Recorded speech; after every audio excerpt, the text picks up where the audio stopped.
अस्सलाम वालेकुम गाइस, कैसे हैं आप सब। आई होप आप सब ठीक होंगे। अल्हम्दुलिल्लाह मैं भी बिल्कुल ठीक हूँ। Welcome back to my channel, welcome back to another vlog. आज मैं आप लोगों के साथ शेयर करूँगी अपनी secret recipe for shami kebab. ये बहुत ही इतनी ज़्यादा इसमें मेहनत नहीं होती है। आपको बस शामी कबाब का मसाला चढ़ा देना है और बाद में 2 स्टेप होंगे जहाँ पे आपको 5 से 10 मिनट के लिए थोड़ी मेहनत करनी होगी। तो ये शामी कबाब बिल्कुल रेशेदार बनेंगे जैसे सिलवट्टा यूज़ करती थी हमारी नानियाँ दादियाँ शामी कबाब को पीसने के लिए। तो यकीन माने बिल्कुल वैसा ही टेक्सचर आएगा, बिल्कुल वैसे ही रेशेदार शामी कबाब बनेंगे। लेकिन कोई ग्राइंडर, कोई मिक्सर, चॉपर, मैशर कुछ भी यूज़ नहीं करूँगी। हैंड से ही हम इस मसाले को मैश करेंगे और रेशेदार सिलवट्टा जैसे शामी कबाब तैयार होंगे।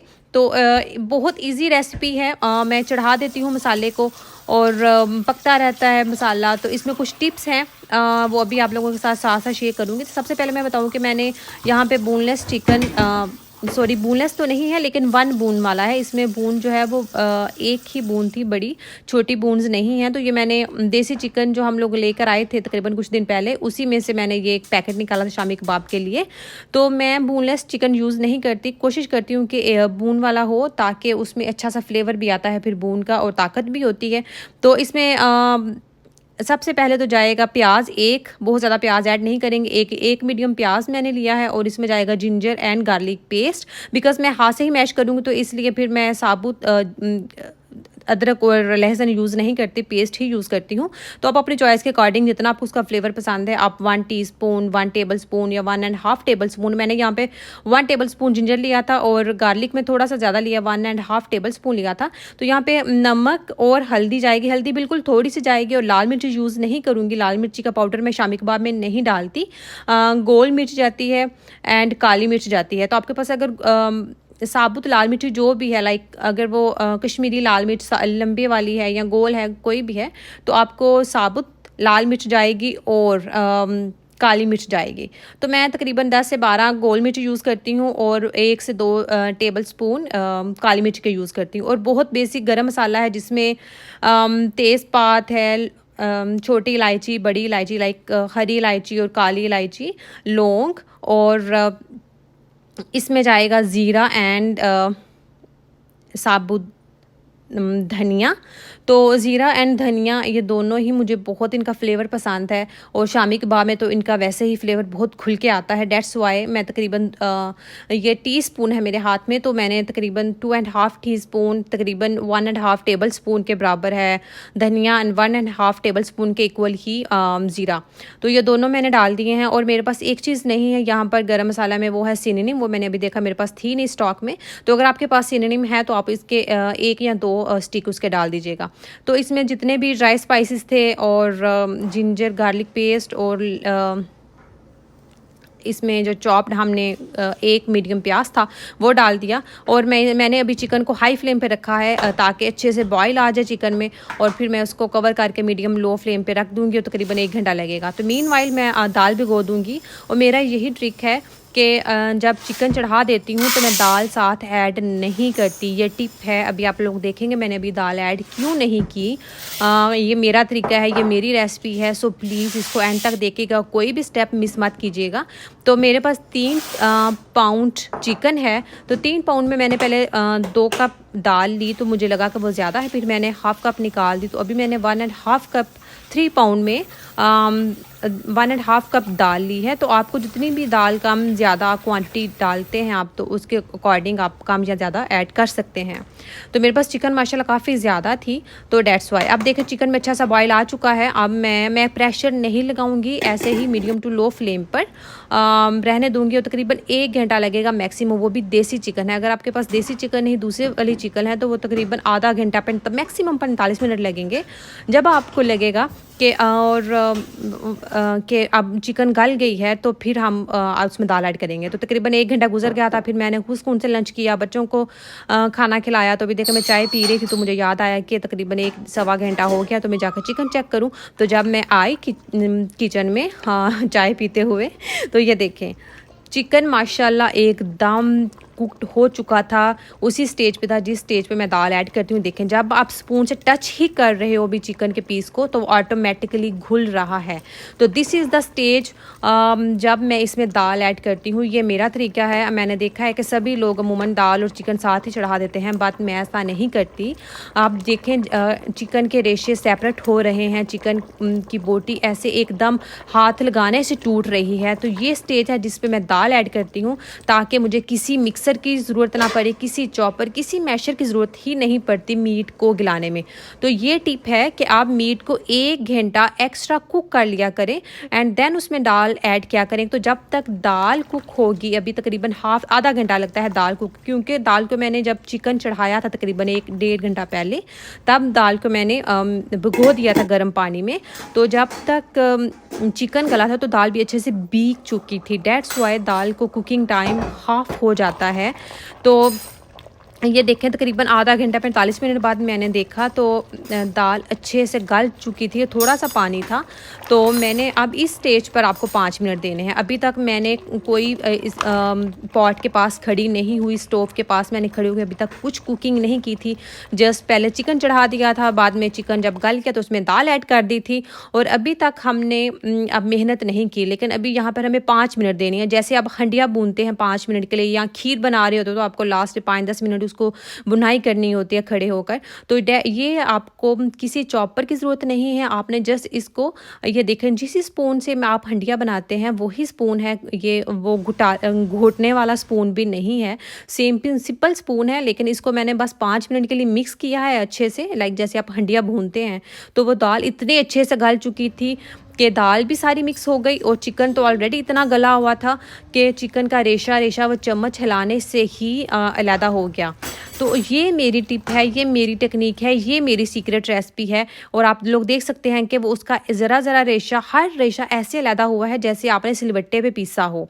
तो अभी मिक्सचर गर्म था दाल और चिकन का, तो जब तक वो ठंडा होगा 15-20 मिनट उसको लगेंगे मैक्सिमम। तो तब तक मैंने धनिया और पुदीना और प्याज कट कर लूँगी और उनको चॉप कर लूँगी। तो यहाँ पर पुदीना मैंने लिया 1 गट्ठी और धनिया लिया 1 गट्ठी। पुदीने के डंडियाँ और पत्ते अलहदा कर लिए। तो पत्ते मैंने अच्छे से धो लिए। और प्लीज़ यहाँ पर एक ये टिप है कि मेक श्योर किया करें कि धनिया और पुदीना कभी भी एक साथ वॉश नहीं किया करें, बिकॉज पुदीना में कम मिट्टी होती है और धनिया में तो बहुत ही ज़्यादा मिट्टी होती है। और आज तो वाकई ही धनिया में बहुत ज़्यादा मिट्टी थी।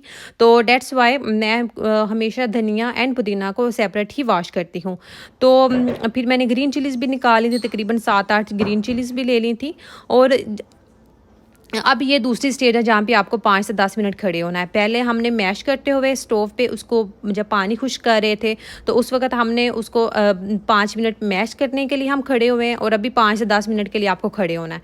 तो ये मेरी टेक्निक है, बिकॉज हालांकि इसमें मैंने एक बून वाला जो पीस था गोश्त का वो यूज़ किया है, लेकिन फिर भी कभी होता है ना कोई चर्बी है या कोई सख्त कोई छोटी सी हड्डी आ जाती है खाते वक्त, तो वो बहुत बुरा लगता है। कुछ दूसरा जो गरम मसाला लाइक जैसे लौंग, इलायची, तेज़पात, ये भी आपके मुंह में आए तो बहुत बुरा लगता है। तो डेट्स वाई मैं 5 मिनट लगते हैं कि हाथ में एक हथेली में लेती हूँ, मुट्ठी भर मसाला लेती हूँ और उसको हाथ से मसलते हुए हाथ में जो भी मसाला या हड्डी आएगी उसको सेपरेट करती हूँ। 5 मिनट भी नहीं लगते तो वो सारा निकाल लेती हूँ। और दोबारा फिर जब हड्डियाँ और मसाला वगैरह निकल गया, काली मिर्च नहीं निकालती, कुछ निकाल लेती हूँ लेकिन सारी नहीं निकालती काली मिर्च, बिकॉज काली मिर्च और लाल मिर्च मैं रहने देती हूँ इसमें। वो जब हम मैश करते हैं तो ऑटोमेटिकली मैश हो जाती है। तो अब मैंने क्या किया कि अब अपने हाथ से इसको जैसे अब आटा गूँधते हैं ना ऐसे ही गूँधेंगे। और इसमें मैंने डाल दिया धनिया, पुदीना और प्याज चॉप करके, और ग्रीन चिलीज़ भी ऐड की थी 7-8। तो मैंने हाथ मैसी करने से पहले ही 2 प्लेट्स में, मेरे फ्रीज़र में 2 प्लेट्स ही आती हैं एट अ टाइम, तो मैं अभी फ्रीज़ करने लगी थी कबाब। तो मैंने उनमें हल्का सा ऑयल स्प्रे किया, उनको ग्रीस कर लिया।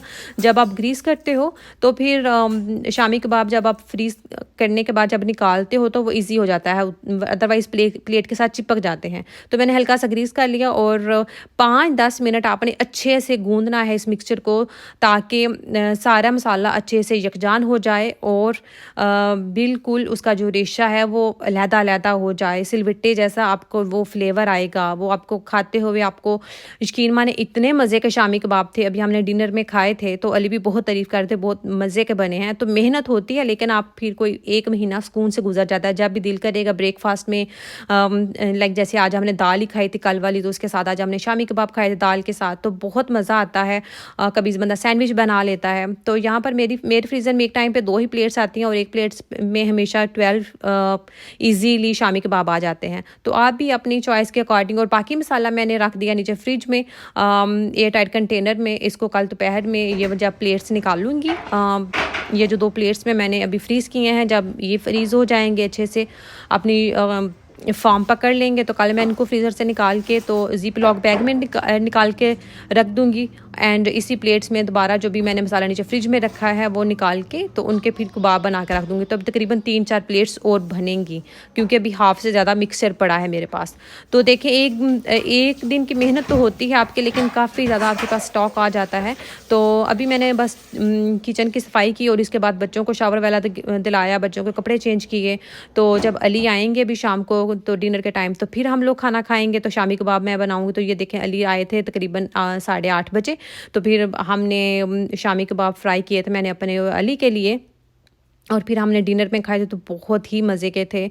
और मीडियम टू लो फ्लेम पे मैंने इसको कुक किया था बिकॉज़ ये मैंने फ्रीज़र से निकाल लिया था जल्दी से, नीचे फ्रेश नहीं बनाया था। जो फ्रीज़र में मैंने फ्रीज़ किए थे उन्हीं में से मैंने निकाले थे 5-6 और उनको जल्दी से बना लिया। और बहुत ज़्यादा मैं ऑयल में नहीं करती। और जब भी आप चाहे शैलो फ्राई करो डीप फ्राई करो कोई भी चीज़, तो उसको पहले पेपर टॉवल पर निकालें एंड देन आप अपनी सर्विंग प्लेट पर। तो ये देखें शामी कबाब बहुत ही ज़्यादा जूसी भी हैं, एक्स्ट्रा सॉफ्ट भी नहीं है, एक्स्ट्रा हार्ड भी नहीं है। बिकॉज़ बहुत ज़्यादा हार्ड शामी कबाब मुझे अच्छे नहीं लगते, वो मुंह में घुलते ही रहते हैं, वो निगले ही नहीं जाते, आप उनको बस चबाते ही रहो। तो शामी कबाब ऐसे होने चाहिए कि वो बहुत ज़्यादा घुले हुए भी, वो बहुत ज़्यादा नरम भी नहीं हो और बहुत ज़्यादा सख्त भी हो नहीं, जूसी हो, टेंडर हो। ये देखें रेशे देखें आप ज़रा माशाल्लाह, और इतने ज़्यादा जूसी भी हैं, बहुत ज़्यादा खुश्क भी नहीं है और बहुत ज़्यादा नरम भी नहीं है। और मैंने देखें इसमें कोई अंडा नहीं डाला मिक्स करते हुए, बस ऊपर लगाती हूँ अंडा। मुझे शामी कबाब में हमेशा अंडे में डिप करके फिर फ्राई करती हूँ। मुझे जो कुछ लोग बैटर में डाल देते हैं मुझे वो अच्छा नहीं लगता, मैं हमेशा डिप करके फिर फ्राई करती हूँ। मुझे अंडा ऐसे ही लगता है और उसमें कोई ब्रेड नहीं गया। और आपके सामने है शामी कबाब, और इतने मज़े के थे कि जब मैं आप लोगों को ये दिखा रही थी तो मुझसे सब्र नहीं हुआ तो ये शामी कबाब मैंने खाने से पहले ही खा लिया था। तो प्लीज़ इस रेसिपी को ज़रूर ट्राई कीजिएगा। मैं आपको गारंटी देती हूँ कि आप हमेशा फिर इसी रेसिपी को ही ट्राई करेंगे और इसी रेसिपी से ही हमेशा अपने शामी कबाब बनाएंगे।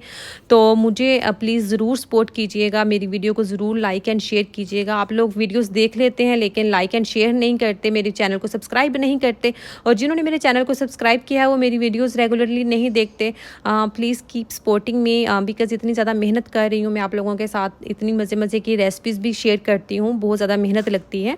तो कीप सपोर्टिंग मी। और मेरा भी फिर दिल बड़ा होता है, फिर दिल करता है कि मज़ीद वीडियो बनाऊँ जब व्यूज़ भी आते हैं और आप लोगों के कमेंट भी आते हैं। तो प्लीज़ कमेंट भी ज़रूर किया करें।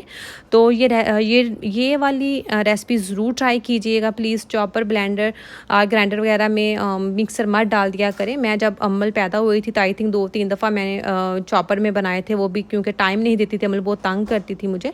तो अब मैं अदरवाइज़ अभी मेरे पास टाइम होता है तो मैं ट्राई करती हूँ कि मैं मिक्सर वगैरह में नहीं डालूँ, हाथ से ही थोड़ी मेहनत करूँ।